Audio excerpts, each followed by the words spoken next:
What's up, fight fans? This is Kurt DeVille with Counterpunch Boxing News, and I'm reporting live as always. And I have to tell you what Terrence Crawford had to say on the rebuttal and the remarks that Errol Spence said last night. He said, man, I know you were drunk last night. I know you in no shape and form ready for what I'm about to give to you. All the guys that you fought and beat, I'll smash easy. You're no way to A-side, dummy. And, tell me how many weight classes of how many fighters that you've beaten. Don't worry, I'll wait. It's a strong statement, and it makes a lot of sense. And I knew something was wrong. Drunk, I could see that. I could see the reason. I could see him thinking that Errol Spence was drunk, because Errol Spence wasn't like himself. I mean, he was still respectable, but he was a little louder than normal. I mean, he wasn't fighting. A lot of, I'll go to fights and I'll get full, you know what I mean? And, have some joy juice or whatnot. You have a few drinks too many or whatever, because you're at a fight, your adrenaline's hype. You're watching two, fighters fight, you know what I mean? Especially two elite fighters, and that's your profession. So I can only imagine. Then you add alcohol to it. Yeah, sure, I can see how that could happen. He came in intoxicated, running his mouth or whatnot, because it did seem like it was a drunk rant almost. Like, Errol Spence, he's a mild-mannered guy, so is Terrence Crawford, but like, you could get anyone hype if you add alcohol to it, okay?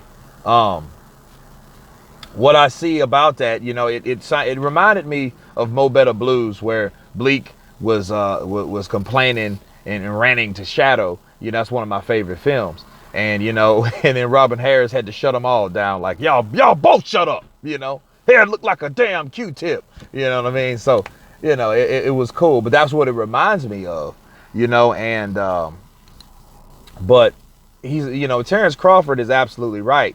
Errol Spence has no room to talk about anything. He hasn't done anything in different weight classes. Now, let's say he goes up and he fights Canelo and beats Canelo, and let's say he goes to 154 and beats one of the Charlos, okay, or beats Hurd, then goes up and beats Canelo, okay. Then he will be on Terrence Crawford's level. You see what I'm saying? Because then he would have went from 147 to 154 to 160. Like Terrence Crawford went from 135 to 140, undisputed, got every belt there, then went to 147 and then got the WBO. Okay, now Errol Spence would have to do that at 154, then go to 160, then beat Canelo. You know what I'm saying? Or beat someone like Billy Joe. Okay, because that's what he would have to do to even be considered parallel, or to be on one of the top 5 on the pound for pound list. So it's absolutely true. It's absolutely right on what he's doing. And I think that Errol Spence was on something when he made those remarks. That's the only excuse that I could give him, to that matter. So you guys tell me what you think about Terrence Crawford, his remarks and his comments. Of course, please subscribe. And you guys been counterpunched. Peace.